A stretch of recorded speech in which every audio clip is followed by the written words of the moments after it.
مهرجان باش ان برلين هو احدث مهرجانات اتحاد الدبليو دبليو اي، واللي بينهي التور اللي كان الاتحاد بيعملها في اوروبا. والتجهيز للمهرجان ده على قد ما كان ممتاز في بعض الاوقات، كان دون المستوى في اوقات تانية. فهيا ترى العرض نفسه بقى كان كويس؟ تعالوا لما اقول لكم. مهرجان باش ان برلين خلاص انتهى، وجه الوقت عشان نبص عليه ونشوف كان فيه كويس عشان نديله بلس، وكان فيه وحش عشان نديله ماينس.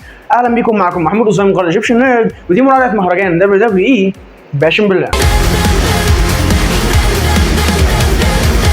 قبل ما نبتدي احنا كان في عندنا مباراتين، مباراه الدبليو دبليو اي وومن تاج تيم تشامبيونشيب، ومباراه الميكس تاج اللي ما بين ريا ريبلي وداميان بريست في مواجهه ليف مورجان ودومينيك ميستيريو. واللي متابعني عارف ان انا ما بتفرجش على السينمات النسائيه وما بتفرجش على مبارياتها، فالمباراتين دول انا ما شفتهمش فمش هراجعهم، مش هيبقى في بلس ومش هيبقى في ماينس، انا كده ما شفتهمش اساسا. فلو انت منتظر ان انا اراجع المباراتين دول فانا اسف جدا ان انا خايب اعملك. ويلا بينا نبتدي. المهرجان بدا بالمباراه ما بين كودي رودز في مواجهه كيفن اونز على حزام الدبليو دبليو اندسبيوتد تشامبيونشيب. المباراه بدات بسيكونس راحه جايه ما بين كودي رودز وكيفن اونز، ولكن بسرعه كيفن اونز هو اللي تفوق في النهايه والسيطره بقت معاه، والسيطره فضلت معاه لحد ما كودي رودز قدر ان هو يضرب ديزاستر كيك ويعمل وراها سوسايد دايف علشان السيطره ترجع تاني مع كودي رودز. سيطر فيها على كيفن اونز بالتكنيكال ريسلر، والسيطره فضلت مع كودي رودز لحد ما كيفن اونز قدر ان هو يوقعه بره الحلبه، بعد كده يضربه فروج سبلاش من الرينج ايبرين لبره الحلبه ويرجعه تاني ويحاول يعد عليه، لكن كودي رودز كسر العد بعد واحد. والسيطره فضلت مع كيفن اونز لحد ما هما الاثنين ضربوا دبل كروز لاين عشان هما الاثنين يقعوا في نص الحلبه، والسيطره فضلت رايحه جايه بين الاثنين لحد ما كيفن اونز دخل في مود ان هو عايز يموت كودي رودز، لانه بعد كده ضربه باك نيك بريكر على ركبته ويعد عليه عشان كودي رودز كسر العد بعد اثنين. بعد كده عمل له رولينج سنتم من فوق الحبل علشان يعد عليه، ولكن برده كودي رودز كسر العد بعد اثنين. ولما كودي رودز حاول يرجع تاني للمباراه وضربه كروس رودز، كيفن اونز مش بس كسر العد، لا ده ضربه فيشرمان ليج هوك برين باستر من فوق الحبل الثالث علشان يعد عليه 1 2، لكن كودي رودز برده كسر العد بعد كده هما الاثنين دخلوا في سترايكنج سيكونس علشان يبتدي من بعدها تسلسل النهائي. ده لان كودي رودز حاول ان هو يضرب الكودي كسر من فوق الحبل الثالث، ولكن ركبته اللي من المفترض ان هي مصابه وجعته فما قدرش يكمل الحركه. بعد كده كيفن اونز اخد باله وكان هيهاجم ركبه كودي رودز، ولكنه ما رضيش في النهايه، لان هو زي ما قال في عرض سماك داون اللي فات هو مش عايز يكسب الحزام بالشكل ده، هو عايز يكسب كودي رودز وهو في احسن حالاته علشان الناس ما تقولش عليه ان هو كسب الحزام بشكل مشكوك فيه زي ما حصل قبل كده، علشان بعد كده كيفن اونز اديله فرصه ان هو يضرب الباور بامب على الرينج ايبرين،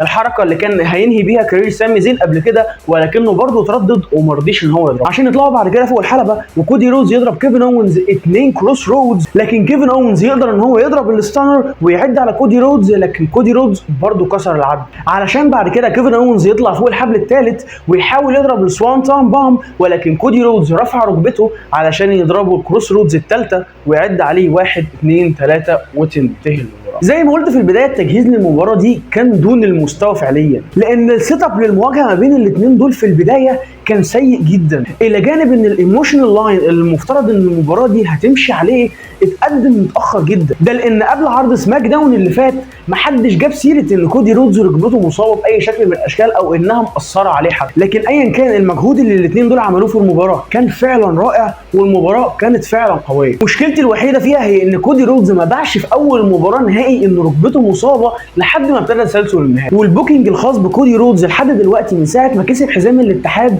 بصراحه وحش جدا، عمال يلعب مباريات ما بتجهزلهاش بشكل كويس، والمباريات على الرغم من ان هي ادائها في الحلبه بيبقى كويس جدا، لكن انت شايف اتنين بيضربوا بعض وخلاص. العداوات بالكامل ضعيفه، مفيش غير العداوه بتاعته قصاد اي جي ستايلز هي اللي اتلعب لها مباراتين بس. وعلشان نكون واضحين الدبليو دبليو اي غير الاي اي دبليو، اسلوب السرد في الدبليو دبليو اي مختلف تماما عن الاي اي دبليو. الاي اي دبليو بتحكي قصص داخل المباريات ذات نفسها، الدبليو دبليو ما بتعرفش تعمل ده، هي بتفضل ان الاثنين طول فتره العداوه يقفوا قصاد بعض في البروموهات، فطالما ده اسلوبك انا هحاسبك عليه. واسلوبهم مع كودي رودز بصراحه كان وحش جدا، لكن ايا كان ده ما يقللش من مجهود المباراه دي في حاجه. المباراه دي عجبتني من البدايه الى النهايه، علشان كده انا هديلها بلس. بعد كده كان عندنا المباراه ما بين درو ماكنتاير وسي ام بانك في ستراب ماتش. المباراه بدات بان درو ماكنتاير هاجم سي ام بانك من ظهره بره الحلبه وجوه الحلبه، وبعد بيت داون بالحزام يلبس سي ام بانك الستراب في ايده علشان الحكم يدق الجرس وتبتدي المباراه رسميا. المباراه بدات بالتاكيد بسيطره من درو ماكنتاير على سي ام بانك، والسيطره فضلت معاه الفتره، قدر ان هو يلمس فيها الكورنر الاولاني في الحلبه،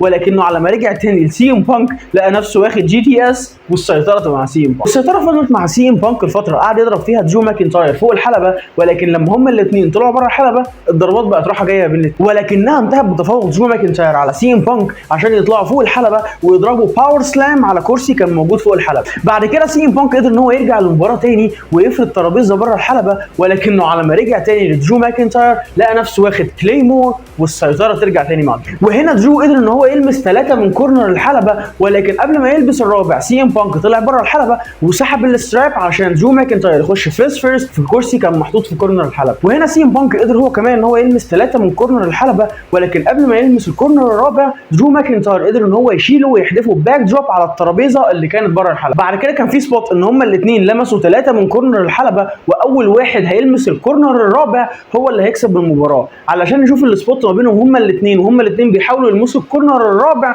ولكن من غير ما يضربوا بعض علشان المومنتم ما يتقطعش. بصراحه السبوت دي كانت سخيفه جدا. بعد كده رجعنا للسيطره تبقى رايحه جايه ما بين الاثنين علشان درو ماكنتاير يطلع الاسوره اللي مكتوب عليها اسم مرات سي ام بانك ويلبسها في ايده. بعد كده يضربوا كليمور ويلمس 3 من كورنر الحلبه، ولكن قبل ما يلمس الكورنر الرابع سي ام بانك يقوم ويضربوا جي تي اس. وهنا سي ام بانك بدا ان هو يلمس الكورنرز بتاعت الحلبه، ومع كل كورنر كان بيلمسه كان بيشيل درو ماكنتاير ويضربه جي تي اس عشان بعد كده ياخد الاسوره من ايد درو ماكنتاير ويلمس الكورنر الرابع وتنتهي المباراه. المباراه دي كانت طويله جدا وممله جدا بصراحه. الاثنين ما كانوش بيعملوا اي حاجه غير ان هم بيضربوا بعض وخلاص. والفكره اللي بتعتمد عليها الاستيبليشن في المباراه دي هي العنف، وضربات الاثنين دول على الرغم من انها كانت قويه ولكنها ما كانتش عنيفه. وعلى الرغم من ان مايكل كول عمال يقول لنا طول المباراه ان احنا قلنا لكم ان المباراه دي هتبقى عنيفه، هو فين العنف اللي انت بتتكلم عنه؟ ما حصلش اي حاجه عنيفه في المباراه كلها غير ان سي ام بانك نزل منه دم بس مش اكتر. وحتى ظهور الدم في الوقت ده كان غير مبرر لان ما تمش الهجوم على دماغه باي شكل من الاشكال. لكن في النهايه الاثنين دول عملوا اللي عليهم داخل الحلبه.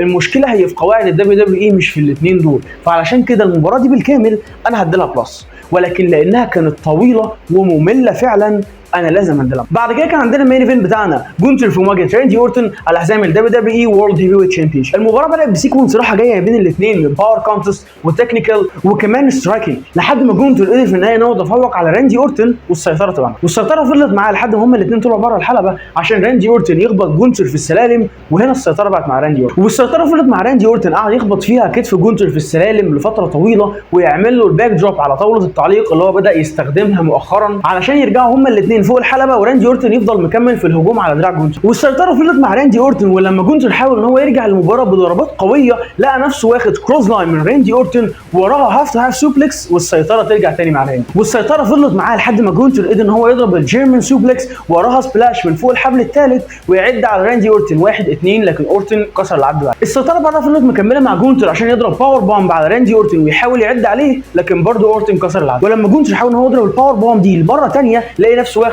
ار كي او من راندي ويعد عليه 1-2 لكن جونتر كسر العد بعد علشان بعد كده هما الاثنين يطلعوا بره الحلبه وراندي اورتن يعمل لجونتر باك دروب على السلم الحديد، بعد كده يعمل له باك دروب على طاوله المعلقين من فوق السلالم. ولما رجعوا تاني فوق الحلبه حاول ان هو يضرب الار كي او لمره اخيره، لكن هنا جونتر قدر ان هو يقفل هيدلوك على راندي اورتن فضلت مقفول عليه لمده 5 دقائق كامله. في كل مره راندي اورتن كان بيحاول ان هو يهرب منها جونتر كان بيرجع تاني ويقفلها لحد ما في النهايه راندي اورتن يغمى عليه وتنتهي المباراه دي. على الرغم من انها كانت بطيئه جدا ولكن اول سكول هارد هيت ماتش لازم تكون بالسرعه دي، خصوصا ان الاثنين اللي لعبوا في المباراه هم هارد هيتر. هو ده اللي انا كنت منتظره من المباراه دي اساسا، لان المباراه بين الاثنين دول في نهائي كينج اوف ذا رينج على الرغم من ان نهايتها باظت بسبب الحكم ولكنها كانت مباراه تحفه. والمباراه دي لا تقل عنها في شيء، مشكلتها الوحيده ان هي كانت طويله زياده عن اللازم، وهنا بسبب سن راندي اورتن فهو ما عادش عنده الكاردياتيك باور ان هو يعمل مباريات طويله بسرعه عاليه، فكان لازم يبقى في تضييع للوقت وتمطيط في المباراه دي. ولكنها كانت مباراه اولد سكول ريسلينج رائعه بكل المقاييس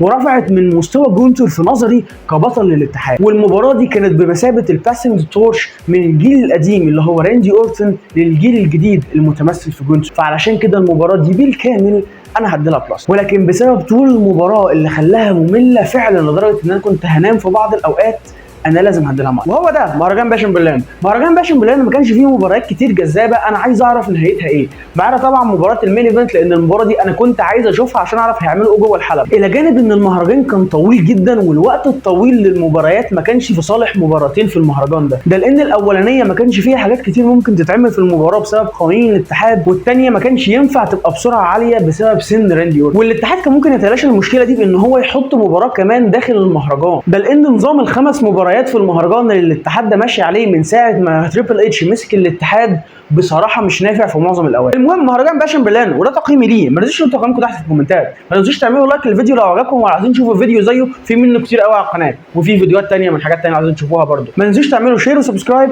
كان معاكم محمود اسامه من قناه ايجيبشن نيرد، مع السلامه.